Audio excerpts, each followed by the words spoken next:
Hello students, स्वागत है आप सभी का आपके अपने यूट्यूब चैनल तेजस स्टडी पॉइंट पर। आज हम लोग भारत के भूगोल के जलवायु चैप्टर पढ़ रहे थे, जिसका जो है आज हम दूसरा पार्ट पढ़ेंगे। पहले पार्ट के अंदर भारत के अंदर दक्षिण पश्चिम मानसून या भारत में मानसून की क्रियाविधि, मानसून कैसे उत्पन्न होता है, जलवायु कैसी है भारत के अंदर, कौन कौन से कारक ऐसे हैं जो भारत की जलवायु को प्रभावित करते हैं, इन सब के बारे में हम लोगों ने देखा था। आज हम लोग जो भारत में शीत ऋतु के अंदर जो मौसम की क्रियाविधि है, सर्दी की ऋतु में किस किस मौसम से भारत के अंदर बारिश होती है उसके बारे में, और उसके बाद में भारत के अंदर जो जलवायु को जो प्रमुख प्रभावित करते हैं, दो प्रमुख कारक कौन कौन से थे, एक तो अल नीनो और एक ला नीनो, इन दो प्रभावों के बारे में जो है थोड़ा पढ़ेंगे। चलो शुरू करते हैं हम लोग। सबसे पहले हम लोग पढ़ेंगे वेस्टर्ली विंड्स या फिर पछुआ धाराएं या पश्चिमी धाराएं। पछुआ धारा या पश्चिमी धाराएं क्या होती है, पहले अपन यहां से देखेंगे, थोड़ा सा इमेज से देखने का प्रयास करेंगे, और इसके बारे में जो जो डिटेल है वो मैं आपको बता दूंगा, और उसके बाद अपन जो है वो थ्योरी पढ़ लेंगे। अपन ने ये देखते हैं कि 0 डिग्री अक्षांश, 0 डिग्री अक्षांश, और यहाँ पे मान लो 30 डिग्री अक्षांश और 30 डिग्री उत्तर और 30 डिग्री दक्षिण। 30 डिग्री अक्षांश और 30 डिग्री देशांत, 30 डिग्री अक्षांश उत्तर गोलार्ध में और 30 डिग्री अक्षांश दक्षिणी गोलार्ध के अंदर जो हवाएं चलती है उनको बोला जाता है व्यापारिक पवनें। और 30 डिग्री के बाद भी जहां पे जो है निम्न दाब का क्षेत्र होता है, तो उच्च दाब से निम्न दाब के क्षेत्र की ओर जो है 30 डिग्री से लेके 60 डिग्री तक वहां पर भी हवाएं चलती है, 30 डिग्री से लेके 60 डिग्री तक। और इन हवाओं को क्या कहा जाता है, पछुआ पवनें कहा जाता है। इनकी अपन दिशा की बात की जाए तो व्यापारिक पवनों की दिशा जो है उत्तरी गोलार्ध में उत्तर पूर्व से आती है और दक्षिणी गोलार्ध में दक्षिण पूर्व से आती है। लेकिन इनकी जो दिशा है पछुआ पवनों की, व्यापारिक पवनों की दिशा से बिल्कुल ही ऑपोजिट होती है। अगर ये ऐसे जा रही होती है तो ये इस प्रकार से आ रही होती है, दक्षिणी पश्चिम से आ रही होती है। ये जो है दक्षिण पूर्व से आ रही होती है, तो ये फिर जो है उत्तर पश्चिम से आ रही होती है, बिल्कुल उल्टी ऑपोजिट होती है पछुआ पवनें। इसलिए इनको क्या कहा जाता है, ट्रेड विरोधी पवनें भी कहा जाता है, क्योंकि ये ट्रेड पवनें जो है, ट्रेड पवन मतलब व्यापारिक पवनें, व्यापारिक पवनों की बिल्कुल ही ऑपोजिट चलती है। अक्षांशों की बात करें तो 30 डिग्री से 60 डिग्री अक्षांश के बीच उत्तरी गोलार्ध और दक्षिणी गोलार्ध दोनों में ये प्रवाहित होती है। दिशा की बात की जाए तो ये जो है पूर्व से कहाँ जाती है, पश्चिम की तरफ जाती है। इतने पॉइंट्स है जो अपने को पछुआ पवनों के बारे में याद रखने होते हैं, और बाकी थ्योरी में जो भी है वो हम लोग जो है देख लेते हैं। ये हवाएं, एक सेकंड, ये हवाएं पश्चिम से पूर्व की ओर बहती है। इन पवनों को ट्रेड विरोधी पवनें भी कहा जाता है, ये पॉइंट हम लोगों ने देख लिया। ये हवाएं उच्च दाब से निम्न दाब क्षेत्र की ओर जो है प्रवाहित होती हैं और ध्रुवों की तरफ रुझान करती है, मतलब ऊपर की तरफ चलती है, ध्रुवों की तरफ। और कहां से जाती है, ये जो उच्च दाब से निम्न दाब की ओर, ये हवाओं की प्रवृत्ति होती है। हवाएं जो है, चाहे वो व्यापारिक पवनें हो, चाहे वो पछुआ पवनें हो, चाहे कोई सी भी हवा हो, वो हमेशा जो है उच्च दाब से निम्न दाब की ओर प्रवाहित होती है। पछुआ हवाएं जो है वो दोनों गोलार्धों में, दोनों गोलार्ध उत्तरी गोलार्ध और दक्षिणी गोलार्ध में 30 डिग्री से लेकर 60 डिग्री अक्षांशों के बीच में प्रवाहित होती है। उत्तरी गोलार्ध में इनकी दिशा जो है वो दक्षिण पश्चिम से होती है, और दक्षिणी गोलार्ध में इनकी उनकी दिशा जो है वो उत्तर पश्चिम की ओर होती है। इसका मतलब ये बिल्कुल अपोजिट होती है। उत्तरी गोलार्ध में देखो, ये जो है ये तो व्यापारिक पवनें होती है, इसकी जस्ट उल्टी कौन सी होगी, पछुआ पवनें। ये तो हो गई उत्तरी गोलार्ध में, नॉर्दर्न हेमिस्फीयर में, और सदर्न हेमिस्फीयर है दक्षिणी गोलार्ध के अंदर। देखो इस प्रकार से होती कौन सी, व्यापारिक पवनें, तो इस प्रकार से होगी पछुआ पवनें। ठीक है, बिल्कुल ही ऑपोजिट दिशा में होती है। आगे हम लोग देखेंगे भारत के पश्चिम की ओर दिशा के कारण जो है, अब भारत है, जैसे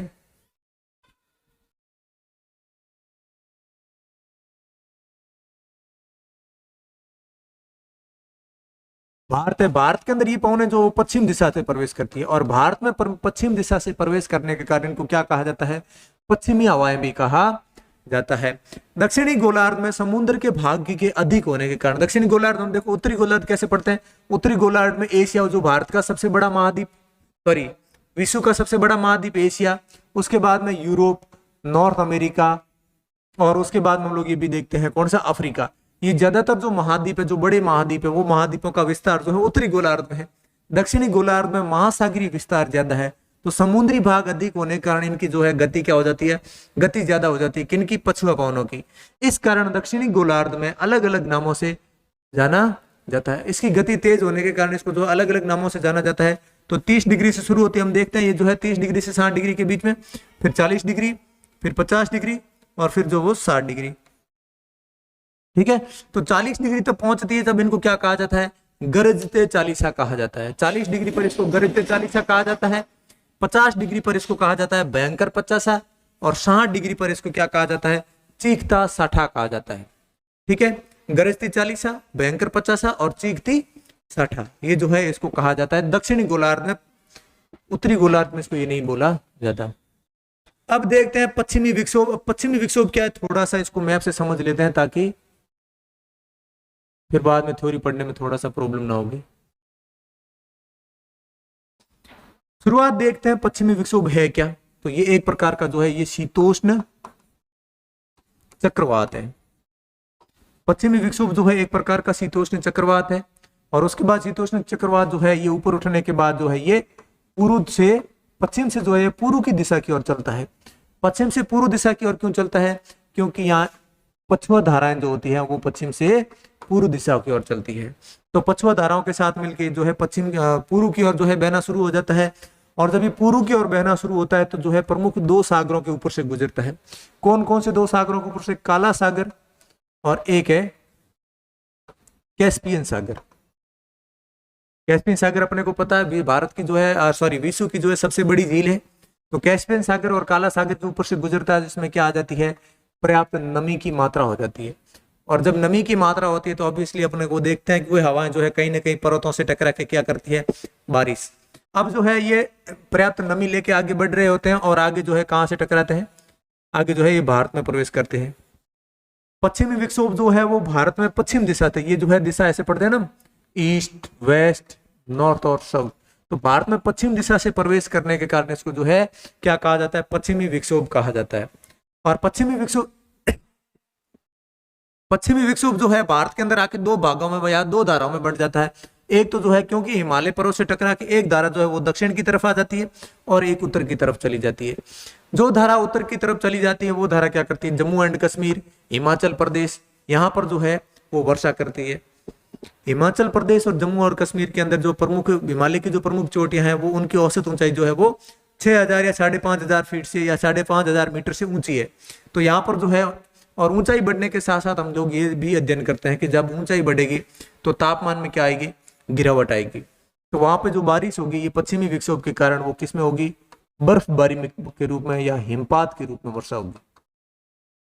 तो हिमाचल प्रदेश जम्मू एंड कश्मीर के जो है पर्वतीय क्षेत्रों के अंदर जो है पश्चिमी विक्षोभ से जो बारिश होगी वो हिमपात या फिर बर्फ के रूप में होगी। लेकिन जो धारा उत्तर भारत में आ गई, यहाँ पे आ गई है, यहाँ पे जो है बरसात होगी, कौन सी, वर्षा के रूप में यहाँ पे जो है पश्चिमी विक्षोभ से बारिश होगी। उसके बाद देखते हैं पश्चिमी विक्षोभ के बारे में थोड़ा सा एक बार वापस देख लेते हैं कि भूमध्य सागर से जो शीतोष्ण चक्रवात ऊपर उठता है, और वो चक्रवात जो है पछुआ धाराओं के साथ जो है पूर्व से पश्चिम से जो है वो पूर्व की ओर बहना शुरू हो जाता है। पूर्व की ओर बहते हुए क्रम के अंदर जो है वो काला सागर और कैस्पियन सागर के ऊपर से गुजरता है, तो उसके हवाओं के अंदर जो है पर्याप्त नमी की मात्रा हो जाती है। आगे जाके जो है ये भारत के अंदर पश्चिम दिशा से प्रवेश करता है, इस कारण इसको पश्चिमी विक्षोभ भी कहा जाता है। और भारत में पश्चिम दिशा से प्रवेश करने के बाद जो है हिमालय से टकराकर इसकी दो प्रमुख धाराएं हो जाती है, एक उत्तर में चली जाती है और एक जो है दक्षिण की तरफ आ जाती है। तो दक्षिण की तरफ जो है वो उत्तर भारत के मैदान जैसे पंजाब, हरियाणा, उत्तर प्रदेश, बिहार और राजस्थान, इन जैसे राज्यों में जो है ये हवाएं जो है इन राज्यों के अंदर जो है बारिश होती है। और उत्तरी धारा से जो है वो जम्मू एंड कश्मीर और हिमाचल प्रदेश जैसे जगहों पे जो है वो बर्फबारी होती है। ये पॉइंट हमने जो है सारे देख लिए। अब जो है जो थ्योरी के पॉइंट है वो हम लोग देख लेते हैं। सुने, पश्चिमी विक्षोभ एक शीतोष्ण चक्रवात है जो शीत ऋतु में यूरोप के भूमध्य सागर पर बनता है, ये हमने देख लिया। शीतोष्ण चक्रवात जेट पवनों द्वारा मतलब पछुआ पवनों द्वारा पश्चिम से जो है वो पूर्व की ओर प्रवाहित होने लगता है। भूमध्य सागर, काला सागर और कैस्पियन सागर के ऊपर से प्रवाहित होने के कारण इनमें जो है नमी की मात्रा पर्याप्त हो जाती है। जब ये शीतोष्ण चक्रवात पछुआ जेट पवनों के माध्यम से प्रवेश करता है तो इसे हम जो है पश्चिमी विक्षोभ कहते हैं। पछुआ जेट धाराओं के माध्यम से जो है वो पश्चिम दिशा से प्रवेश करता है भारत में, इसलिए इसको हम जो है पश्चिमी विक्षोभ कहते हैं। शीत ऋतु में उत्तर भारत में जो वर्षा प्राप्त होती है वो जो है वो पश्चिमी विक्षोभ के कारण ही प्राप्त होते हैं। शीत ऋतु में जो उत्तर भारत में नॉर्थ इंडिया के अंदर जो बारिश होती है वो सिर्फ और सिर्फ किसके कारण होती है, पश्चिमी विक्षोभ के कारण होती है। आगे कुछ और पॉइंट्स है। पश्चिमी विक्षोभ द्वारा होने वाली वर्षा उत्तर भारत में जो है पहाड़ी क्षेत्रों, उत्तर भारत के जो पहाड़ी क्षेत्र मतलब जम्मू कश्मीर और हिमाचल प्रदेश है, यहाँ पर बर्फ के रूप में होती है, जबकि पश्चिम उत्तर भारत के मैदानी भागों में जो है वो वर्षा के रूप में होती है। इससे उत्तर भारत में पंजाब से लेकर पश्चिमी बिहार तक वर्षा होती है। तो पंजाब उत्तर भारत के जो मैदानी इलाके वहां पे पंजाब जो है अपने देख लिया, उत्तर प्रदेश, बिहार, हरियाणा, इन जगहों पे जो है बारिश होती है। पश्चिमी विक्षोभ से होने वाली वर्षा हिमालय के पहाड़ी क्षेत्रों में जो वो सेब की फसल के लिए बहुत ही लाभदायक होती है, और जबकि उत्तर भारत के मैदानी राज्यों के लिए जो है गेहूं और जौ के लिए बहुत ही लाभदायक होती है। सर्दियों में हमें पता है, सर्दियों के अंदर जो है जो रबी की फसल जो है पक रही होती है, तो मैदानी भागों के अंदर जो है प्रमुख रबी की फसल कौन सी है? गेहूं। तो गेहूं और जौ के लिए जो है ये वर्षा बहुत ही लाभदायक होती है। और जो पर्वतीय प्रदेश है, जम्मू और कश्मीर या फिर हिमाचल प्रदेश, यहाँ पर जो है वो सेवों के लिए बहुत ही लाभदायक है।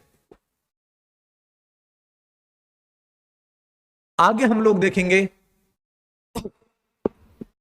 पछुआ पवन, हम लोगों ने देख ली। पछुआ पवनों के बाद हमने जो है पश्चिमी विक्षोभ के बारे में जो है पढ़ लिया है। और अब हम लोग देखेंगे उत्तर पूर्वी मानसून। उत्तर पूर्वी मानसून क्या है, इसको समझने से पहले इसको भी हम लोग जो है मैप से जो है सारी की सारी जो भी थ्योरी लिखी हो उसको जो है यहाँ से पढ़ने का प्रयास करेंगे। उसके बाद हम जो है थ्योरी के सारे पॉइंट देख लेंगे। जब भारत के अंदर सर्दी होती है, जो सारे पॉइंट देखते चले आप, जब भारत के अंदर सर्दी होती है, भारत के अंदर सर्दी कब होती है? जब भारत जो है वो उत्तरी गोलार्ध में, भारत जो है वो उत्तरी गोलार्ध में, जब सूर्य दक्षिणायन होना शुरू हो जाता है जो है 23 सितंबर के बाद। 23 सितंबर को आपको पता है सूर्य की किरणें जो है विषुवत रेखा पर जो है सीधी लंबवत पड़ती है, उसके बाद सूर्य जो है दक्षिणायन शुरू हो जाता है। और जहां जहां सूर्य की किरणें जहां लंबवत पड़ती हैं, जैसे मान लो दक्षिणायन में मकर रेखा, मान 22 दिसंबर को जो है सूर्य जो है मकर रेखा पर सीधा चमकता है। तो 22 दिसंबर को भारत में सबसे छोटा दिन होता है, क्योंकि भारत जो है वो उत्तरी गोलार्ध में, ये भी हम पढ़ते हैं ना। तो 22 दिसंबर को जब सूर्य जो है मकर रेखा पर इसकी जो है लंबवत किरणें पड़ती है, तो ITCZ यानी निम्न दाब का क्षेत्र भी कहाँ हो जाएगा? मकर रेखा पे आ जाएगा। ITCZ के बारे में क्या है, हमने जो है पिछले वीडियो के अंदर बहुत ही अच्छे से समझ लिया है। अगर आपने वो वीडियो नहीं देखा है तो आप उसे जो है जरूर चेकआउट करें। तो ITCZ भी जो है यहाँ आ जाएगा। तो इस ITCZ को जो है फिल करने के लिए, इस निम्न दाब के क्षेत्र को फिल करने के लिए हवाएं कौन सी आएगी? ये वाली हवाएं जब काम की नहीं रहती। हम देखते हैं कि जब अपने उत्तर में जब कर्क रेखा पर ITCZ आता है, तो अब जो है ये जो दक्षिणी गोलार्ध के अंदर जो व्यापारिक पवनें चलती है, यही व्यापारिक पवनें जो है वो मुड़ के दाईं और मुड़ के फेरल के नियम के अनुसार कैरियोलिसिस बल के कारण जो है दाईं और मुड़ के फिर भारत के अंदर दक्षिण पश्चिम मानसून लेके आती है। हमने सब अध्ययन किया है।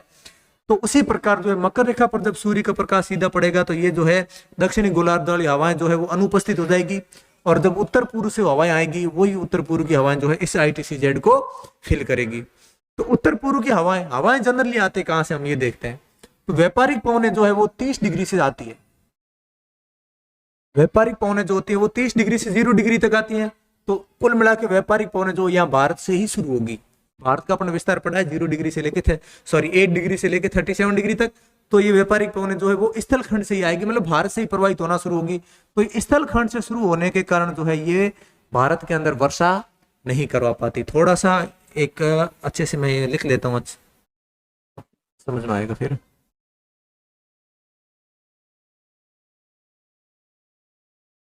ये 0 डिग्री है,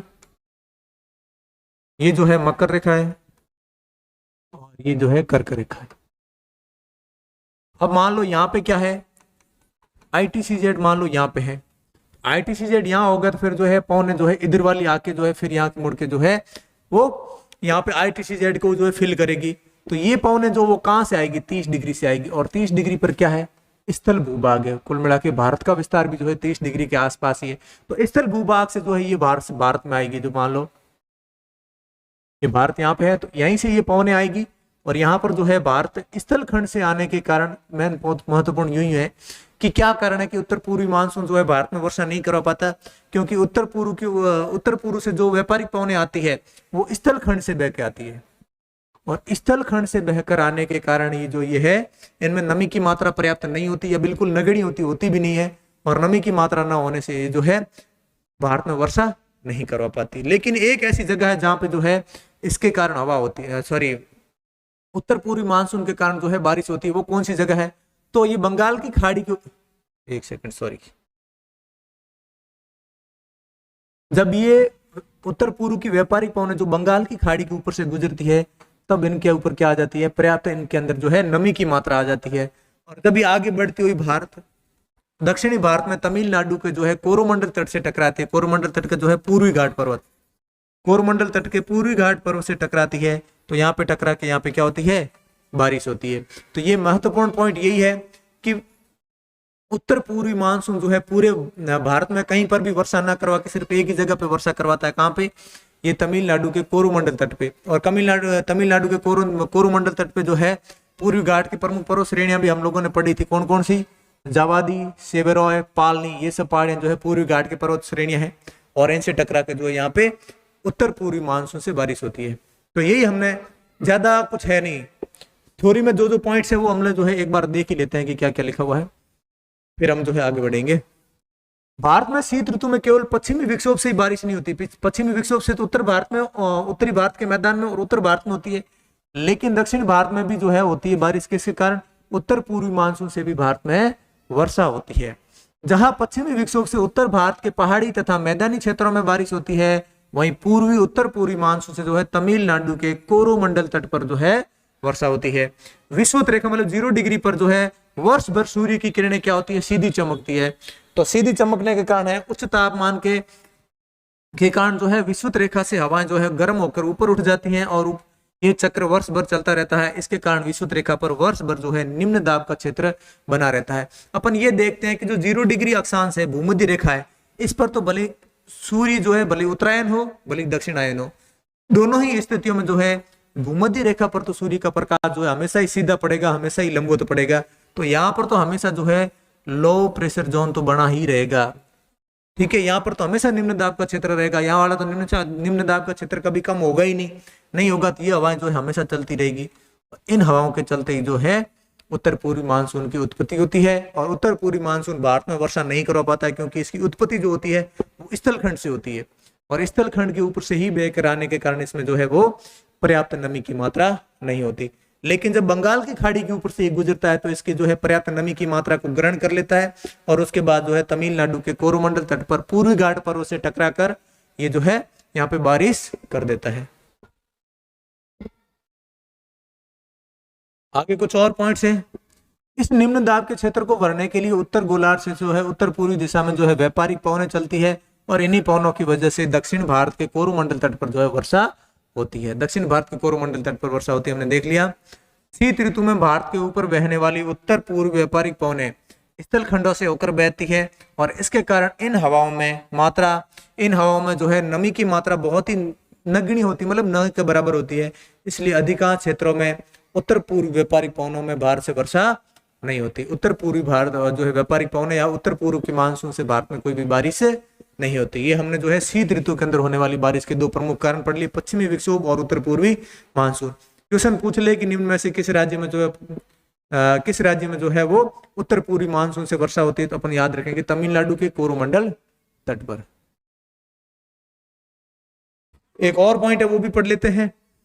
किंतु उत्तर पूर्वी व्यापारिक पवनों का वह भाग जो बंगाल की खाड़ी के ऊपर से प्रवाहित होता है, वो बंगाल की खाड़ी से पर्याप्त मात्रा में नमी ग्रहण कर लेता है, और इसीलिए जब ये पवनें तमिलनाडु में पहुंचती है तो ये पूर्वी घाट पर्वत से टकराकर तमिलनाडु के कोरोमंडल तट पर वर्षा कर देती है। यही कारण है कि शीत ऋतु में उत्तर पूर्वी मानसून पवनों द्वारा तमिलनाडु के कोरोमंडल तट पर वर्षा होती है। इसको हमने जो है अच्छे से मैप के द्वारा समझ लिया। होप कि आपको समझ में आ रहा होगा। अब आगे देख रहे हैं अल नीनो और ला नीनो क्या होता है। सबसे पहले इसको भी अपन लोग जो है मैप से या फिर इमेज से समझने का प्रयास करेंगे, उसके बाद जो है जो थ्योरी पढ़ेंगे। अल नीनो और ला नीनो दो जो है एक असामान्य घटनाएं है जलवायु को परिवर्तन करने वाली। ये किस प्रकार की घटनाएं, तो हम देखते हैं। ये जो है ये प्रशांत महासागर है, प्रशांत महासागर है। सामान्यतः क्या होता है कि जो व्यापारिक पवनें होती है वो जो है पूर्व से पश्चिम की ओर चलती है। व्यापारिक पवनें जो है वो पूर्व से पश्चिम की ओर चलती है, और पूर्व से पश्चिम की ओर व्यापारिक पवनें चलती है, और 0 डिग्री अक्षांश भूमध्य रेखा पर जो है वो प्रशांत महासागर का पानी जो है वो गर्म हो जाता है, और ये पानी गर्म होके क्या करता है, इन पवनों के साथ बहने लगता है, और यहाँ पे गर्मी जो है, यहाँ पे गर्म पानी इकट्ठा हो जाता है, हॉट वाटर, और यहाँ पे गर्म पानी इकट्ठा हो जाता है, लो प्रेशर जोन बनता है, तो यहाँ से हवा बन के ऊपर उठती है, और यहाँ पे क्या होती है, बारिश होती है। ये तो होती है सामान्य स्थिति।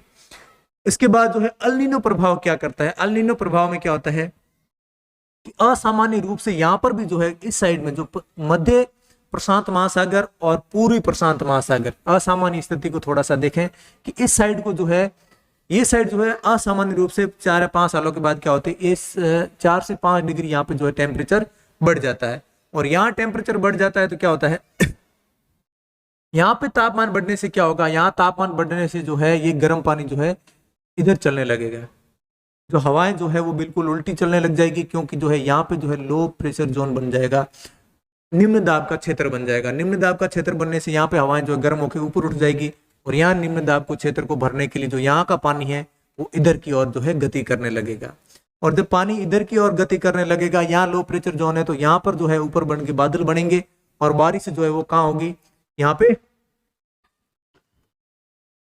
दक्षिणी अमेरिका के अंदर बारिश होगी। और यहाँ पे जो है ऑस्ट्रेलिया, यहाँ पे इंडोनेशिया और यहाँ पे जो एशिया है, यहाँ पर क्या पड़ेगा, यहाँ पे सूखे की स्थिति हो जाती है। वापस देख लें कि जब यहाँ पर जो है पानी जो है, यहाँ पे पानी अपने टेम्परेचर बढ़ने के साथ साथ क्या होता है, यहाँ पर पानी गर्म हो जाता है, तो यहाँ प्रशांत महासागर से पानी जो है वो अपनी विपरीत दिशा में बोले तो पश्चिम से जो है पूर्व दिशा की ओर गति करने लगता है। सामान्य स्थिति में वो जो है पूर्व से पश्चिम की तरफ आता है, और असामान्य स्थिति में अल नीनो की स्थिति में क्या होता है, वो पश्चिम से पूर्व की तरफ गति करने लगता है। तो यहाँ पे क्या होता है, सारे के सारा जो है लो प्रेशर जोन यहाँ पे बनता है, और यहाँ बनने के कारण जो है बादल भी यहीं बनेंगे और बारिश भी यहीं होगी, और यहाँ पे क्या पड़ेगा, सूखा पड़ जाएगा, या फिर बारिश बहुत ही कम होगी, सामान्य से कम बारिश होगी। अल नीनो का जो है भारत एशिया के अंदर है, तो अल नीनो का भारत पे क्या प्रभाव पड़ेगा कि भारत में जो है सामान्य से कम बारिश होगी, या फिर भारत के अंदर सूखा पड़ने की स्थिति पॉसिबल हो जाती है। पॉइंट्स देख लेते हैं यहाँ पे क्या क्या लिखा हुआ है। उष्ण कटिबंधीय प्रशांत महासागर लिखा हुआ नहीं, प्रशांत महासागर के भूमध्य क्षेत्र में जो है समुद्र का तापमान और वायुमंडलीय परिस्थितियों में आए बदलाव के लिए जिम्मेदार समुद्री घटना को जो है वो क्या कहते हैं, अल नीनो कहा जाता है। उष्ण कटिबंधीय जो भूमध्य सागर या प्रशांत महासागर का भूमध्य क्षेत्र है, वहां पर जो है असामान्य रूप से जो तापमान में बदलाव आता है उसी को अल नीनो कहा जाता है। कोई ज्यादा बड़ी घटना नहीं है। इस बदलाव के कारण समुद्र की सतह का तापमान जो है वो सामान्य से बढ़ जाता है, कितना, 4 से 5 डिग्री तक सेल्सियस अधिक हो जाता है।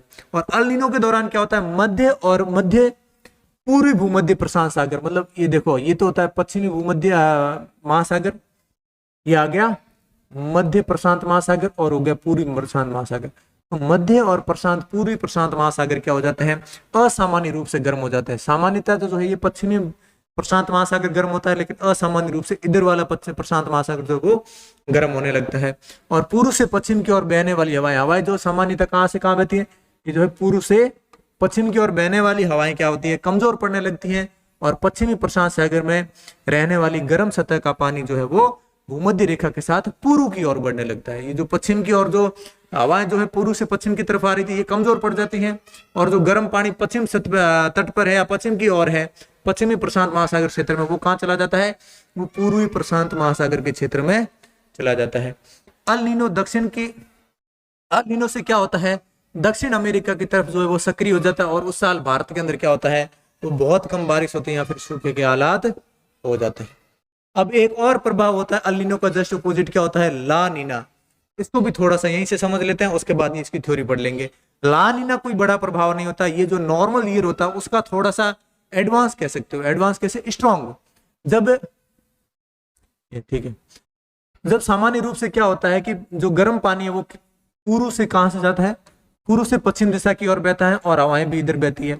लेकिन यहाँ पे क्यों बहती है, क्योंकि यहाँ पे क्या बनता है, निम्न दाब का क्षेत्र बनता है। ये तो सामान्य स्थिति होती है, लेकिन आप देखते हो निम्न दाब का क्षेत्र जब यहाँ पे ज्यादा बन जाएगा, जब यहाँ पे निम्न दाब का क्षेत्र ज्यादा बन जाएगा, तो यहाँ पे हवाएं जो वो बहुत ही तेज गति से चलेगी, बस उल्टी कोई भी रिवर्स प्रोसेस नहीं होगा, प्रोसेस वही होगा, लेकिन वो प्रोसेस जो वो थोड़ा फास्ट हो जाएगा। तो यहाँ पे जो है लो प्रेशर जोन जो बहुत ज्यादा स्ट्रांग हो जाएगा, बहुत ही मजबूत निम्न दाब का क्षेत्र उत्पन्न होगा, और इसको भरने के लिए जो हवाएं चलेगी वो भी बहुत तेज चलेगी, और जो वहां पे बारिश होगी वो भी क्या होगी, ज्यादा बारिश होगी। कहां पे ज्यादा बारिश होगी, प्रशांत महासागर के पश्चिमी छोर पे, ठीक है। प्रशांत महासागर के पश्चिमी सिरे पर जो है वह बारिश ज्यादा होगी, और पश्चिमी सिरे पर कौन कौन से देश हैं, तो ऑस्ट्रेलिया, ठीक है, और कौन सा है, इंडोनेशिया, और एशिया महाद्वीप स्थित है। एशिया, इंडोनेशिया, ऑस्ट्रेलिया के अंदर जो है बहुत ही ज्यादा बारिश होगी। भारत में भी जो है जब ला नीना प्रभाव का होता है, जब भारत के अंदर भी सामान्य से ज्यादा बारिश होती है। और बारिश के साथ साथ क्या, जब हवाएं तेज चलती है तो एशिया, ऑस्ट्रेलिया, इंडोनेशिया के अंदर ठंड भी जो है वो बहुत ज्यादा होती है। ठीक है, तो ये हवाएं जो इधर चलती है सामान्यतः, लेकिन जब यहाँ पे जो निम्न दाब का क्षेत्र है वो ज्यादा स्ट्रांग हो जाता है तो हवाएं बहुत तेज गति से चलती है, इसी को ला नीना बोला जाता है। ठीक है, पॉइंट्स देख लेते हैं क्या क्या है ला नीना के। प्रशांत महासागर क्षेत्र से सतह पर जो है अत्यंत निम्न हवा का दबाव होने की स्थिति पैदा हो जाती है, बहुत ही ज्यादा निम्न। कौन सी जगह? प्रशांत महासागर का पश्चिमी क्षेत्र। प्रशांत महासागर का पश्चिम क्षेत्र की सतह पर जो है अत्यंत निम्न हवा के दबाव होने की स्थिति पैदा हो जाती है। और जब ट्रेड विंड पूर्व से पश्चिम की तरफ बहने वाली हवा काफी तेज गति से बहती है, इससे समुद्री सतह का तापमान जो है वो बहुत कम हो जाता है, समुद्री सतह का जो तापमान कम हो जाता है और इसका सीधा असर दुनिया भर के तापमान पर पड़ता है और औसत तापमान जो है क्या हो जाता है, ज्यादा ठंडा हो जाता है। इससे जो है इंडोनेशिया के आसपास के इलाकों में काफी बारिश होती है।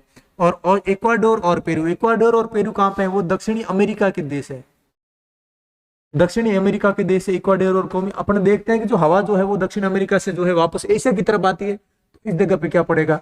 सूखा पड़ जाएगा। ठीक है, तो इससे इक्वाडोर और पेरू में सूखे जैसे हालात बन जाते हैं, जबकि ऑस्ट्रेलिया में जो वो बाढ़ आने की संभावना बन जाती है। ला नीना के आमतौर उत्तर पश्चिमी मौसम में जो है बहुत ठंडा होता है और दक्षिण पूर्व में मौसम जो है वो गर्म होता है। जो इधर जो है, इधर तो अपने को देखते हैं इधर गर्म होगा और इधर हवा इधर चलेगी तो इधर क्या होगा? ठंडा मौसम हो जाएगा। और उसके साथ ही भारत में क्या फर्क पड़ेगा? भारत में इसके दौरान भयंकर ठंड पड़ती है और अच्छी खासी क्या होती है? बारिश।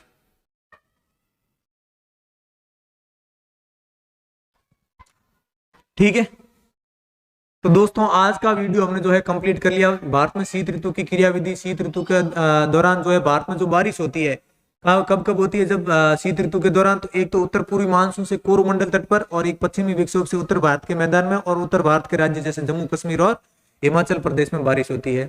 उसके साथ हमने अल नीनो और ला नीनो को जो है प्रभाव को पढ़ लिया। ला नीनो प्रभाव से जो है बारिश से भारत में ज्यादा होती है और अल नीनो से भारत के अंदर सूखा पड़ने की स्थिति होती है, ये थोड़ा सा आप समझ लें। और इसके बाद हम जो है भारत में अगले वीडियो के अंदर भारत के जलवायु को जो है कंप्लीट कर लेंगे एकदम। और कल के वीडियो में हम लोग क्या पढ़ेंगे? हम लोग देखेंगे कि भारत में जो मानसून का निवर्तन किस प्रकार से होता है, मानसून जब भारत के अंदर बारिश हुआ कि ना मानसून वापस कैसे लौटता है, और भारत के अंदर ऐसी कौन कौन सी जगह है जहां पर बारिश नहीं होती या फिर कहां पर बारिश ज्यादा होती है। सारे भी जलवायु के रिलेटेड जितने भी जो है इंपोर्टेंट फैक्ट जो इन 2 वीडियोज के अंदर छूट गए हैं उनको हम लोग देखने का प्रयास करेंगे। तो दोस्तों अगर आपको ये वीडियो अच्छा लगा है तो आप जो है हमारे वीडियो को लाइक और चैनल को सब्सक्राइब जरूर करें और ऐसे ही वीडियो को देखने के लिए जो है पीछे की जो है प्लेलिस्ट को पूरा जरूर देखें। Thank you, have a nice day.